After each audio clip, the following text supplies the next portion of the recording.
신약성경 마가복음 3장 7절부터 19절까지 말씀인데요. 그 가운데에서 9절부터 15절까지 말씀, 9절부터 15절까지 말씀 읽어주십시오. 예수께서 무리가 에워싸미는 것을 피하기 위하여 작은 배를 대기에 하도록 제자들에게 명하셨으니 이는 많은 사람을 고치셨으므로 병으로 고생하는 자들이 예수를 만지고자 하여 몰려왔음이더라. 더러운 귀신들도 어느 때든지 예수를 보면 그 앞에 엎드려 울부짖어 이르되 당신은 하나님의 아들이시다 하니 예수께서 자기를 나타내지 말라고 많이 경고하시니라.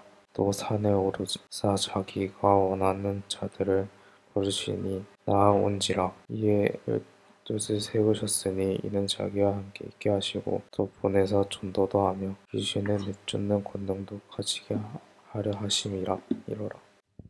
아멘. 우리가 지난주에는 안식일 날 회당 가운데서 있었던 아주 비극적이고 비참한 그런 사건을 우리가 살펴보았습니다. 한 손 마른 사람을 지금 가운데에 놓아두고 예수님이 이 사람을 고쳐주는가 고쳐주지 않는가, 사람들은 그것을 눈여겨보았죠.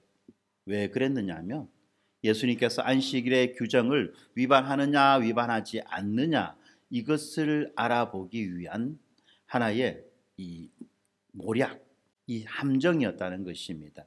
예수님은 그 사람들의 그 마음의 중심을 아시고 분노하셨죠. 그리고 그들에게 묻습니다. 사람이 안식일에 사람이 죽는 것과 사는 것, 안식일에 선을 행하는 것과 악을 행하는 것, 안식일에 생명을 구하는 것과 죽이는 것, 그 중에 어느 것이 더 나으냐? 도대체 우리가 무엇을 해야 되느냐라고 따져 물으시면서 그들이 보는 앞에서 그 한 손 마른 사람, 한쪽 손이 말라서 아무것도 할 수 없는 바로 그 사람의 손을 고쳐주셨습니다. 네, 그렇게 되었을 때 사람들은 어떻습니까? 아, 그렇지. 우리가 잘못했지. 우리가 안식일에 대해서 바르게 이해하지 못했지. 그렇게 돌이키고 후회하는 것이 아니라 이 사람들은 어떻게 하느냐 하면 예수를 죽이려고 그렇게 모의를 했습니다. 예수를 죽이려고 모의를 하는데 성경은 뭐라고 말하느냐 하면 이 바리새인들과 헤롯 당이 함께 의논했다. 바리새인과 헤롯 당이 함께 의논했다라고 말하면서 도무지 섞일 수 없는, 어울릴 수 없는 사람들이 이 공동의 목적을 향해서 하나가 되었다라고 그렇게 지금 말하고 있죠. 자, 어마어마한 사건입니다. 그리고 이 이야기를 통해서 우리가 알 수 있는 것은 지금 이 사람들은 예수를 죽이는 것에 얼마나 골몰했는지, 이 예수라고 하는 이 인물을 제거하는 것에 얼마나 그들은 골몰하고 있는지를 알 수가 있다는 것입니다. 이것이 소위 말하는 그 지도자들, 사회의 기득권 세력들의 예수에 대한 태도였습니다. 그 반면에 민중들의 예수에 대한 태도, 이것은 아주 열광적이었습니다. 그 열광적인 그 태도를 오늘 우리가 살펴보는 본문을 통해서 알 수 있습니다. 오늘 본문 7절에 보면 이렇게 나와 있습니다. 예수께서 제자들과 함께 바다로 물러가시니 라고 말하면서 이제 장소가 바뀝니다. 배경이 바뀝니다. 조금 전까지만 하더라도 실내였습니다. 회당이라고 하는 이 실내에서 일어난 사건이었는데 이제는 배경이 바뀌어서 바닷가라고 하는 야외 무대로 지금 배경이 바뀝니다. 자, 예수님께서 바닷가로 가셨습니다. 그때에 갈릴리에서 큰 무리가 따르며라고 말하며, 이 바다 주변, 이 갈릴리 호수 주변에서 엄청나게 많은 사람들이 지금 예수님을 따르고 있다, 예수님을 향해 나왔다라고 그렇게 말하고 있죠. 뿐만 아니라 8절에 보면 여러 지역 이름이 나옵니다.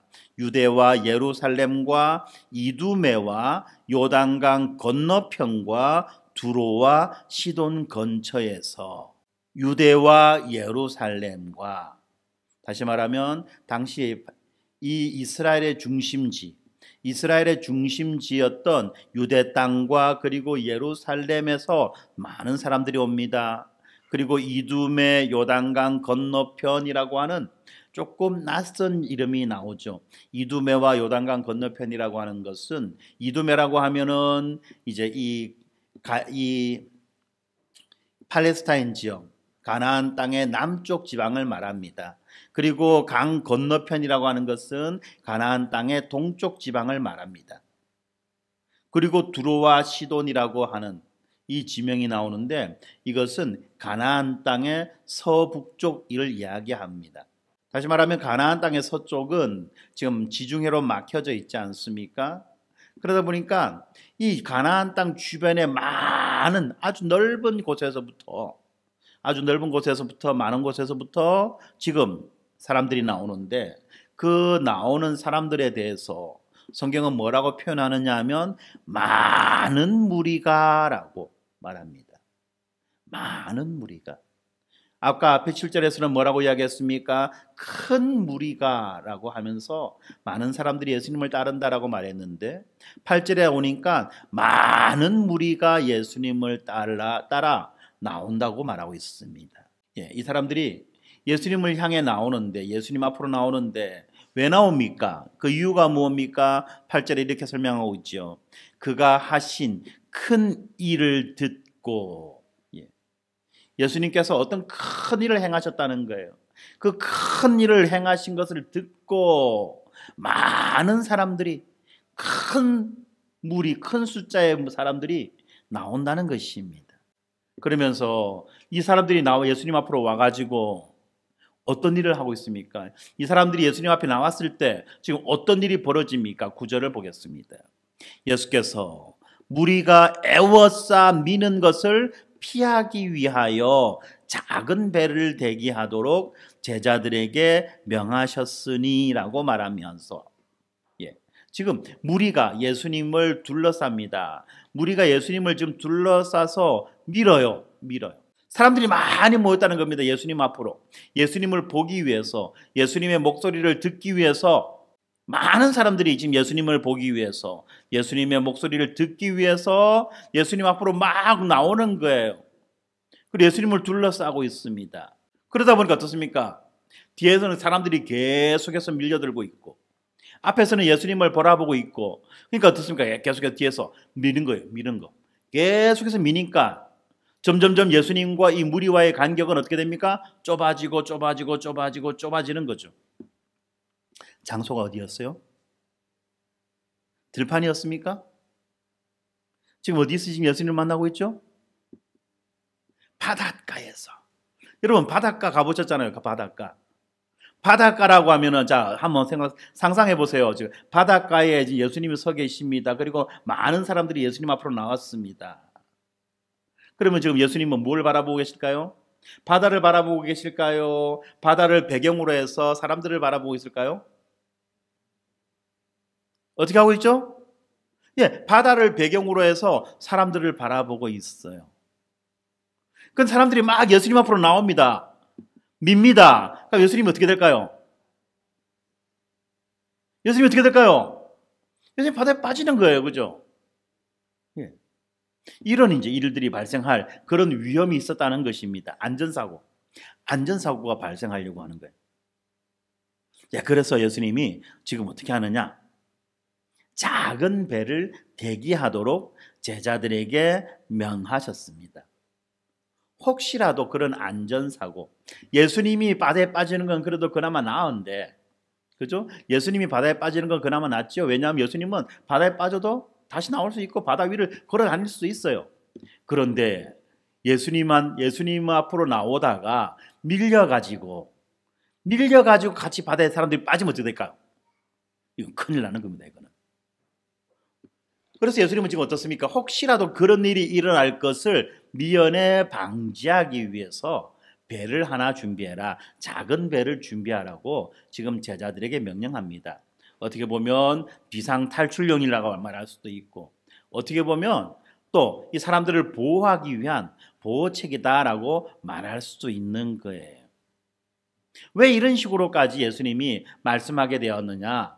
왜 이런 준비를 하게 되었느냐? 10절에 뭐라고 나옵니까? 왜 그렇게 했느냐 하면 그것은 많은 사람을 고치셨으므로 병으로 고생하는 자들이 예수를 만지고자 하여 몰려왔기 때문이다라고 말하면서 지금 이 가나안 땅 곳곳에서부터 나온 가나안 땅 곳곳에서부터 예수님을 향해 나온 이 수많은 사람들의 그 동기를 지금 말하고 있어요. 말해주고 있어요. 이 사람들은 예수님에 대해서 무엇을 들었습니까? 예수님이 전해주는 천국 복음을 들었다기보다는 예수님이 전하시는 그 복음 말씀을 듣고 감동받고 믿고 그렇게 나왔다기보다는 지금 이 사람들은 소문을 통해서 어떤 이야기를 들었습니까? 예수님이 병을 고쳐주신대. 예수님이 이런 병도 고치고 저런 병도 고쳤대. 중풍병도 고치고 문둥병도 고치고 손 마른 병도 고치고 열병도 고치고 예수님이 지금 못 고치는 병이 없대. 예수님이 만병통치래. 모든 병을 다 고쳐주신대 라는 소문이 막 돌았던 것입니다. 그래서 사람들은 지금 어떻게 합니까? 이 병 고침을 얻기 위해서 지금 예수님 앞으로 나오는 거예요. 병 고침을 얻기 위해서 지금 이 사람들은 예수님 앞으로 나온 겁니다. 그런데 자 한번 보세요. 이 많은 사람들을 고치셨으므로 병으로 고생하는 자들이라는 것은 어떻습니까? 이 사람들의 병이 쉽게 나을 수 있는 병입니까? 좀 낫기 어려운 병이었습니까?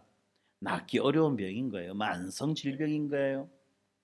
불치병이거나 또는 만성 질병으로 고생하고 고통당하는 사람들이 지금 예수님 앞으로 나오는 겁니다. 네. 그래서 예수님 앞으로 나와서 이 사람들이 어떻게 합니까? 예수님 저 좀 고쳐주세요 라고 말하는 것이 아니라 이 사람들이 지금 예수님 앞으로 나와서 뭘 하려고 합니까? 10절에 보면 예수를 만지고자 하여서 예수님을 만지려고 하는 거예요. 다시 말하면 소문이 어떻게 났느냐 하면 어떤 병에 걸렸든지 예수님을 만지면 예수님을 한번 만지기만 하면 낫는다. 이런 소문이 났던 겁니다. 그래가지고 수많은 사람들이 지금 예수님을 만지려고 그렇게 나온 거예요. 만지려고 하니까 어떻습니까? 어떻게 하는 것이 만지는 거죠? 만지려고 하면 어떻게 해야 됩니까? 앞으로 예수님 앞으로 나와가지고 가까이 가서 어떻게 되죠? 팔을 뻗어서 손을 내밀어서 손바닥이나 손가락 끝으로 예수님의 신체를 건드려야 되죠. 그게 만지는 거예요. 열중 샷 하고는 만질 수 있나요 없나요? 못 만져요. 이 사람들은 다 나와서 예수님을 만지려고 손을 뻗어가지고 막 이렇게 하는 거예요. 근데 우리 팔이 한 3m 좀 됩니까? 5m 좀 됩니까? 다 1m 안쪽이에요. 1m 좀 넘나? 하여튼 그 정도. 그죠? 1m 안쪽이에요. 1m 안쪽. 1m 조금 더 왔다 갔다 하는 거예요, 팔이. 그죠? 그러니까 사람들이 막 어떻습니까? 이 팔을 내밀어가지고 전부 다 예수님 만지려고 막 이렇게 하는 거, 막 이렇게 한번 생각해 얼마나 끔찍한지 이 장면. 이 장면 한번 생각해 보세요. 사람들이 막 예수님 앞으로 빽빽하게 둘러서가지고 전부 다 필사적으로 팔을 내밀어서 예수님을 만져보려고 막 휘젓는 이 모습. 무슨 좀비도 아니고. 얼마나 끔찍한 모습입니까? 얼마나 필리싸의 모습입니까? 지금 이들은 예수님 앞으로 이렇게 나옵니다. 무엇을 하기 위해서?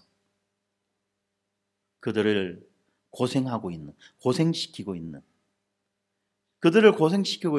이 병을 고치기 위해서, 병 고침을 얻기 위해서 그들은 지금 이렇게 예수님 앞으로 나왔던 것입니다. 사람들만 나온 거 아니에요. 또 뭐도 있습니까? 그 가운데 11절에 보니까 더러운 귀신들도 있는 거예요. 그래가지고 이 귀신들은 뭐라고 말합니까? 예수님을 보면 예수님 앞에 엎드립니다. 귀신은 예수님 만지는 게 아니고, 귀신은 예수님 만지려고 하지 않고 예수님 앞에 엎드립니다. 그리고 말합니다. 당신은 하나님의 아들입니다. 당신은 하나님의 아들입니다. 이거는 예수님 앞에 엎드려 경배하는 태도가 아니라, 우리 아이들처럼 엎드려 하나님을 경배하는 태도가 아니라 어떤 태도냐면, 이거는 예수님의 신분을 노출해서 예수님께서 하시기 원하시는 그 일을 방해하는 일종의 방해 공작이고 도전이고 공격이며, 또한 예수님에 대한 적대감의 표현이라는 거예요. 당신은 하나님의 아들입니다. 예수가 하나님의 아들이라는 말을 들을 때 왜 그러냐면, 자, 이거는 공손하게 당신은 하나님의 아들이십니다. 예수여, 주께 영광과 찬양을 돌려드립니다, 이런 말이 아니라는 거죠. 네. 나는 네가 누군지 안다는 겁니다. 나는 네가 누군지 안다. 너는 하나님의 아들이야. 하나님의 아들이 이 땅에 와가지고 지금 뭘 하려고 하는지 나 알아, 라는 식으로 표현합니다.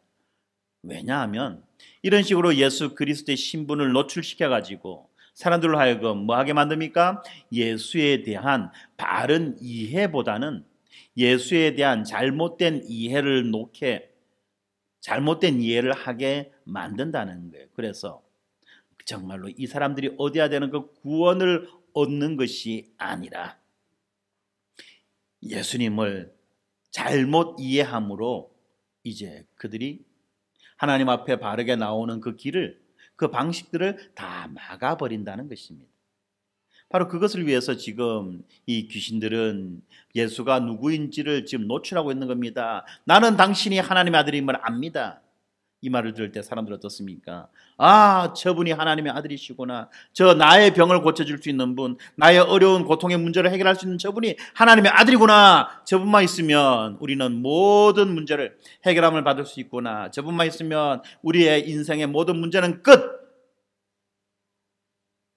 이제는 우리가 행복이 시작되는 놀라운 일이 발생하겠구나. 우리는 저분을 왕으로 삼아서 이제 우리는 이 땅에서 평생 떵떵거리고 살아야 되겠구나, 라는 방식으로 예수에 대한 이해, 하나님의 그 구원의 계획에 대한 이해를 하게 되므로 예수 십자가가 없어진다는 거예요. 예수님의 그 십자가를 사람들이 바라보지 못하게 만든다는 거예요. 바로 그 이유 때문에 지금 사단은, 귀신들은 지금 예수님 앞에 당신은 하나님의 아들입니다 라고 그렇게 이야기하는 거예요. 이렇게 떠드는 소리를 사람들로 하여금 듣게 만드는 거예요. 그러니까 예수님을 어떻게 하십니까? 12절에 자기를 나타내지 말라고 많이 경고하시니라. 예.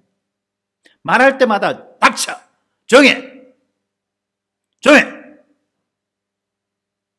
이렇게 된다는 거예요. 조용히 하라는 겁니다. 왜? 그런 식으로 말해가지고는 하나님의 그 구원의 계획과 하나님의 그 섭리를 도무지 이해할 수 없기 때문에 그렇다는 겁니다. 지금 사람들은 예수님 앞으로 나옵니다. 근데 예수님 앞으로 나올 때에 이 사람들은 왜 나옵니까? 자기의 고통의 문제를 해결하기 위해서 예수님 앞으로 나오고 있어요. 그렇습니다. 우리도 많은 경우에 있어서 우리 인생의 고통의 문제를 해결하기 위해서, 내가 도무지 해결할 수 없는 그 고통의 문제를 해결함 받기 위해서 예수님 앞으로 나와서 주님, 나의 이 고통의 문제를 해결해 주십시오라고 그렇게 기도하고 간구하고 애원합니다. 그런데 이렇게 간구하고 기도하고 애원할 때에 사랑하는 성도 여러분, 우리는 다시 한 번 더 확인해야 됩니다.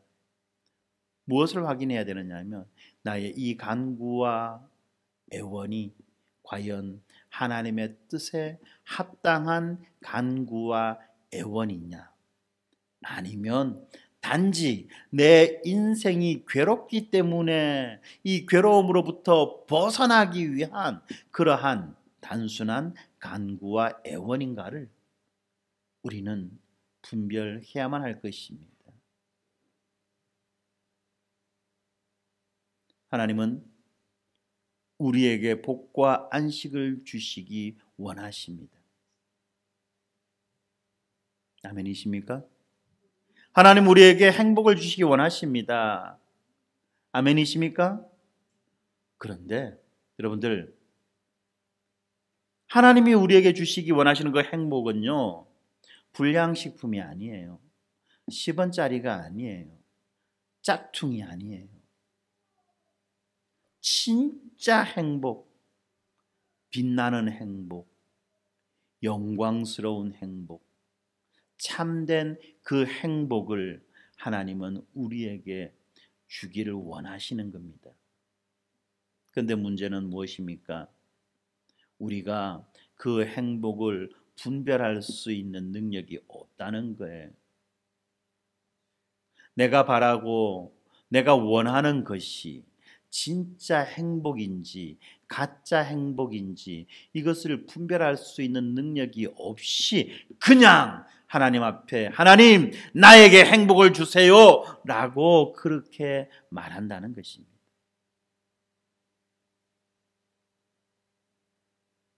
그렇지 않습니까?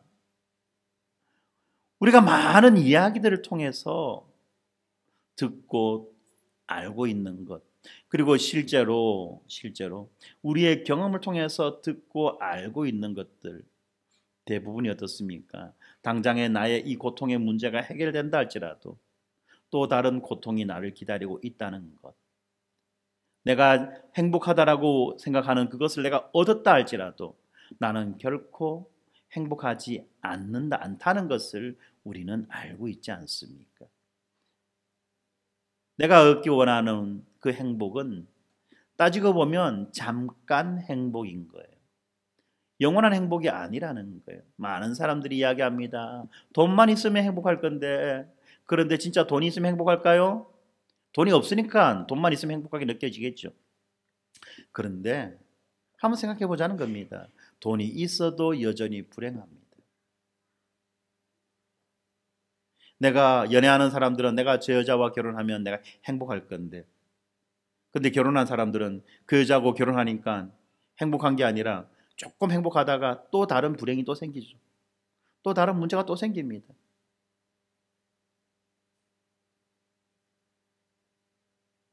인생은 끊임없는, 그죠? 인생은 끊임없는 이 불행의 연속이라는 겁니다. 왜 그렇습니까? 우리는 진짜를 몰라요. 진짜를 찾지 못해서 그렇다는 것입니다. 우리가 진짜 행복을 찾았다면 더 이상 행복하기를 바랄까요? 바라지 않을까요? 그 행복을 붙잡고 그 행복을 유지하기를 바랄까요? 우리가 진짜 행복을 찾았다고 한다면 우리는 더 이상 행복하려고 하지 않고 그 행복을 붙잡고 계속해서 그 행복을 유지하려고 할 것입니다. 다른 행복을 찾지 않아요. 즉 이 사람들은 자기 나름의 행복을 찾기 위해서 예수님 앞에 나왔습니다. 예수님을 붙잡으려고 그렇게 팔을 뻗어서 허우적거립니다만, 그러나 그들은 결코 어떻습니까? 참된 행복을 붙잡고 있지 못하다는 것입니다. 그럼에도 불구하고 예수님은 그들을 고쳐주십니다. 왜 고쳐주십니까? 그들이 찾기 원하는, 그들이 얻기 원하는 그것이 참된 행복이라서가 아니라 그러한 일들을 통해서 진짜 행복을 발견하라고, 오직 예수 그리스도만이 그들에게 참된 행복을 줄 수 있는 분이라는 것을 깨달아 알으라고 그들을 고쳐주시는 거죠. 사랑하는 성도 여러분, 우리는 무엇을 원하고 있습니까? 우리 아이들이 지금 시험기간이 되어가지고 열심히 공부하고 있어요.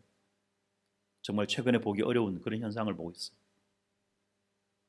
참 그전에는 제가 아이고 그래 공부라도 좀 하면 좋겠다 했는데 이제 공부를 하고 있어요. 나름 이야기합니다. 왜 공부하냐? 행복하려고요. 그래. 행복하려고 공부하는 거 좋은데 또 생각이 또 드는 거예요. 그래, 너희들이 그렇게 공부한다고 해서 진짜 행복할 줄 아느냐? 공부를 통해서 얻는 행복도 있겠지만 그것보다도 더 큰 행복, 그것보다 진짜 본질적인 행복을 너희들이 알았으면 좋겠다라는 생각이 내 마음속에 또 간절합니다. 어쨌든 간에 아이들이 열심히 지금 공부를 하고 있어요. 좋은 일입니다. 좋은 일입니다. 그렇지만 어떻습니까? 그렇게 하는 것, 여러분들이 원하는 그 행복은 그런 방식으로 얻어지는 것이 아니라 결론부터 말씀드린다면 예수 그리스도 안에 있다는 것을 우리가 알아야만 합니다. 우리가 경험해야만 해요. 우리가 깨달아야만 합니다. 그런데 이것을 알기 위해서는 시간도 필요하고 과정도 필요하고, 그죠? 여러 가지 많은 것들이 필요합니다. 그래서 우리는 또 인내해야 될 필요도 있는 것입니다. 깨달아 알 때까지. 네, 어쨌든지 간에 예. 사람들은 예수님 앞에 나왔습니다. 귀신도 나와요. 귀신도 예수님의 그 일을 방해하기 위해서. 그리고 난 다음에 이제 13절에 오니까 어떻게 됩니까? 장소가 바뀌어요. 조금 전까지만 하더라도 장소가 어디였습니까? 바닷가였어요. 그런데 13절에 오니까 장소가 어디로 바뀝니까? 산으로 바뀌어요. 산으로 확 장소가 바뀝니다. 바닷가의 그 떠들썩한 모습들, 바닷가에 그 막 사람들이 빼곡하게 밀려가지고 막 그 시끌벅적 떠들썩한 모습들, 예수님 나 좀 잡아주세요, 나 좀 고쳐주세요 라고 했던 그 애절하고 떠들썩하고 시끌복잡한 그러한 장면이 확 바뀌죠. 산이라는 새로운 장소가 등장합니다. 13절에 이렇게 말하고 있죠.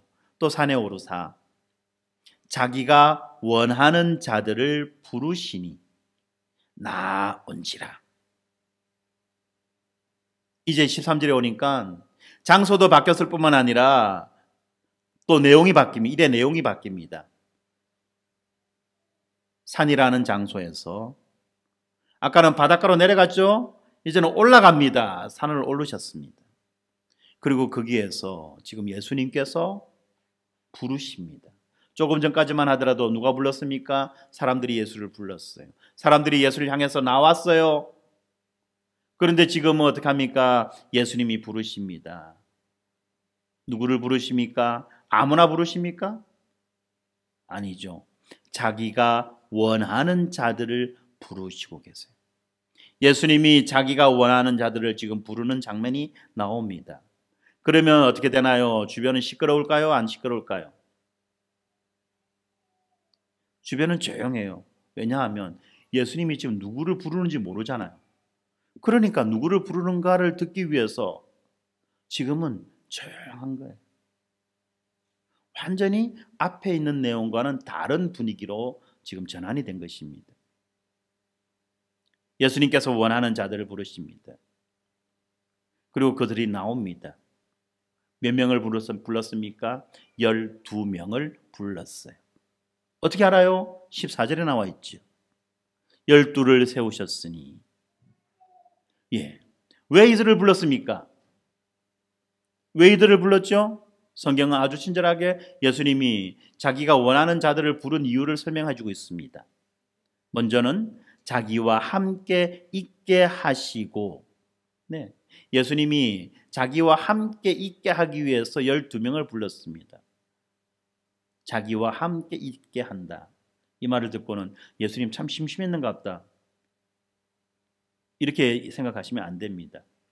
자기와 함께 있는다는 것은 예수님으로부터 직접 가르침을 받고 훈련을 받는, 바로 그것을 의미하는 거예요. 도제 교육이라고 하죠. 예수님과 함께 더불어 생활하고 배우고 훈련받는 것, 바로 이 도제식 교육을 위해서 지금 예수님은 이 12명을 부르셨다는 것입니다. 가르치기 위해서 부르신 거예요. 그리고 또라는 말이 나왔죠. 목적이 한 가지만 있는 것이 아니라는 것입니다. 다른 목적이 또 있는 거죠. 어떤 목적입니까? 보내사 전도도 하며. 네. 이 사람들을 다른 곳으로 파견해서 이 12명의 사람들을 다른 곳으로 파견해서 이제 전도하게 하기 위해서 그들을 부르다는 겁니다.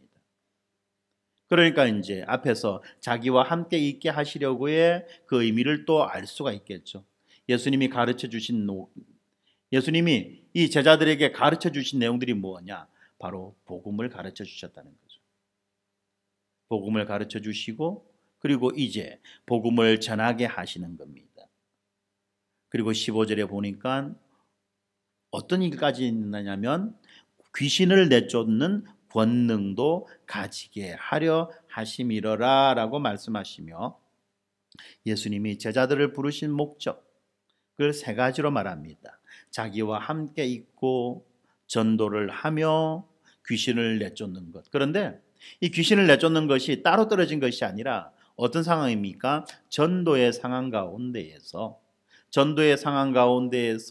일어나는 일들 속에서 필요하면 귀신을 내쫓을 수 있도록 하기 위해서 이 귀신을 내쫓는 권능을 주시는 거죠. 그러므로 크게 본다면 예수님은 제자들을 부르신 목적이 가르치시고 전도하게 하기 위함이다라고 이해할 수도 있는 것입니다. 좀 더 자세히 본다면 가르치고 전도하고 귀신을 쫓게 하기 위해서다라고 말할 수도 있겠지요. 바로 그 일 때문에 12명의 제자들을 세우십니다. 또 다른 성경 본문에 보면 12명의 사도들을 세우신다라고 그렇게 말합니다. 이제 본격적으로 예수님의 일이 시작된다는 거죠. 그 전까지는 예수님께서 홀로 사람들에게 복음을 전하고 사람들 가운데서 이 복음과 관련된 일들을 행하시고 또 사람들과 함께 안식일에 대한 이야기도 하시고 예수가 어떤 분이신지에 대한 말씀을 해주셨으나 이제부터는 혼자 하는 것이 아니라 제자들과 함께 무언가 좀 더 조직적으로 큰 일이 발생하게 될 것이라는 것을 우리는 알 수 있게 되는 거죠. 네. 자, 그러면서 이제 16절부터는 이 12명의 제자들에 대한 이야기가 나옵니다. 명단이 나오죠. 12명의 제자들의 이름이 나옵니다. 그게 보면은 어떤 사람들이 나옵니까? 첫 번째 16절에 시몬에게는 베드로란 이름을 더하셨고, 우리가 베드로로 잘 알고 있는 사람 이 시몬을 부르셨지요.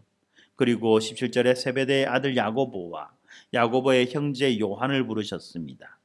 그리고 그들에게 보아느게 우레의 아들이라고 하는 그 이름을 더해 주셨죠. 별명을 붙여주신 것입니다. 18절에는 안드레와 빌립과 바돌로메와 마테와 도마와 알페오의 아들 야고보와 다데오와 그리고 가나나인 시몬, 그죠? 가나나인 시몬이라는 이름이 나옵니다. 여기서 가나나인이라고 하는 이 말은 어떤 의미냐면 열심당이라는 거예요. 열심당. 무슨 말이냐면 이 이스라엘이 지금 이 식민지 상태에 있지 않습니까? 그 식민지 상태로부터 자기 나라를 구하기 위해서 일종의 독립군 또는 해방군과 같은 그런 일을 하는, 무력 투쟁을 하는 바로 그러한 사람이라는 겁니다. 무력 투쟁을 하는 그런 사람인 시몬도 예수님이 부르신 거죠. 그리고 19절에 보니까 가롯 유다를 예수님이 부르셨습니다. 특별히 이 가롯 유다를 성경은 뭐라고 말하느냐 하면 예수를 판 자라고 말합니다. 네, 12명의 제자를 부르셨는데 이 12명의 제자들이 다 똑같은 종류가 아니에요. 버라이어티합니다. 다양한 사람이에요. 다양한 직업과 다양한 배경과 다양한 정치적 견해와 다양한 일을 하는 그런 사람을 예수님이 부르셨습니다. 그런데 이 사람들에게 한 가지 공통점이 있죠. 그것이 뭐냐 하면 예수님이 원하는 자라는 것입니다. 예수님이 원하는 자들을 지금 예수님이 부르시고 이제 예수님은 그들을 준비시키어 나가실 것입니다. 그리고 그들을 통해서 예수님은 놀라운 일을 하실 것입니다. 자, 앞장면과 이 장면을 비교해 봅시다. 앞장면은 어떻습니까? 자기들이 스스로가 예수님 앞으로 나와서 자기들이 원하는 것을 예수님 앞에 요구합니다. 필사적으로 요구합니다. 간절히 요구합니다. 그러나 뒷장면은 어떻습니까? 예수님이 원하시는 자들을 예수님이 부르시고 그들을 준비시킬 뿐만 아니라 그들에게 정말 필요한 것들을 예수님이 공급해 주고 계신다는 거예요.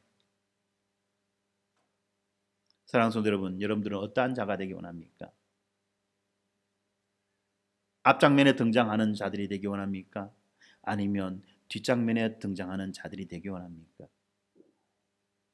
그런데 우리는 막상 예수님 앞에서 어떤 태도로 예수님 앞으로 나아갑니까? 예수님, 나한테 이게 필요하니까 예수님 이거 주세요. 저거 주세요. 예수님, 나 이거 안 주면 나 다음 주부터 교회 안 나올 거예요. 내가 정말 이거 필요한데 왜 예수님 안 주십니까? 내가 지금 3년 동안 기다렸는데 예수님 왜 안 주세요? 혹시 이런 마음으로 우리가 예수님 앞에 나오는 것은 아닌가요? 많은 사람들이 자기가 원하는 행복을 얻기 위해서 예수님 앞으로 나옵니다. 그런데 정작 그들은 예수님이 어떤 분인지를 알지 못해요. 예수님이 어떤 분인가에 대해서는 관심을 갖고 있지 않아요. 단지 내가 원하는 것만 얻으면 장땡이 되는 거예요. 근데 예수님은 그렇지 않죠. 예수님은 우리들로 하여금 자기가 어떤 분이신지를 알기 원하십니다. 그리고 예수님이 우리에게 진짜 줄 수 있는 것이 무엇인지를 알기 원하십니다.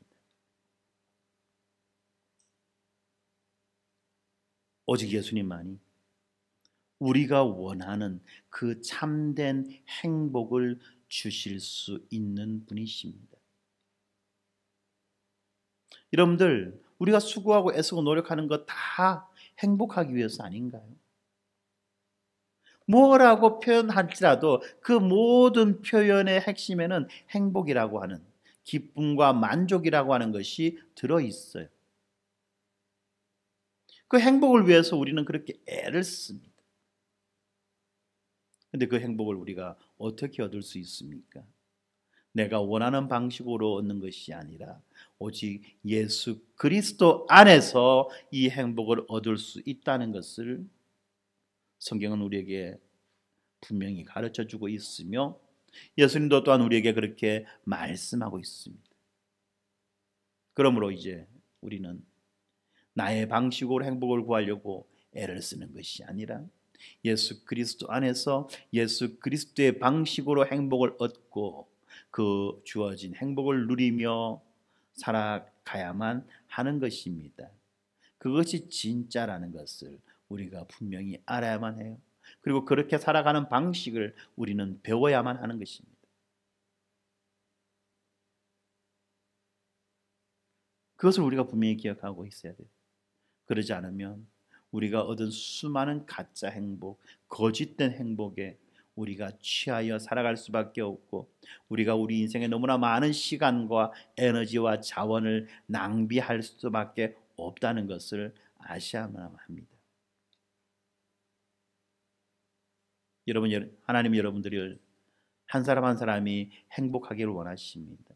그리고 그 여러분의 행복을 위해서 예수님은 자기 아들을 십자가에 내어 놓으셨습니다. 우리의 행복을 위하여서 자기 아들을 십자가에 내어 놓으신 그 하나님께서 지금 우리들을 부르십니다. 그 부르심에 우리는 어떻게 반응해야만 할까요? 당신이 나를 불렀는지 안 불렀는지 그건 나와 상관없고 나는 오로지 내가 원하는 그것을 얻기 위해서 당신에게 손을 내밀니다가 아니죠. 그것만큼 어리석은 것은 없다는 것을 우리가 분명히 알아야만 합니다. 사랑하는 성도 여러분, 우리의 참된 행복은 진짜는 예수 그리스도 안에 있습니다. 그리고 그분이 오늘 우리를 부르십니다. 그 부르심에 우리가 바르게 응답하여 나아가면 좋겠습니다. 기도합시다. 고마우신 아버지 하나님 감사합니다. 오늘 말씀을 통해서 예수님께서 원하시는 방식으로 예수님께서 원하시는 제자들을 부르신 것을 살펴봅니다. 하나님, 이 시간 예수님이 우리를 부르신다는 것을 기억하고 그 부르심에 우리가 온전히 반응하고 응답하며 나아가게 하여 주시고 예수 그리스도 안에서 우리 인생의 참된 행복을 발견할 수 있도록 은혜 내려 주시옵소서. 세상이 주는 거짓된 행복에 속아서 살아가는 것이 아니라 정말로 내 스스로가 원하는 그 싸구려 행복에 내가 속아서 나의 인생을 낭비하고 허비하며 살아가는 것이 아니라 영원한 행복, 참된 행복, 진짜 그 행복 가운데에 우리의 인생을 드리게 하시고 우리의 빛나는 영광의 그 삶을 살아갈 수 있도록 하나님 은혜 내려 주시옵소서. 감사합니다. 예수님 이름으로 기도드립니다. 아멘.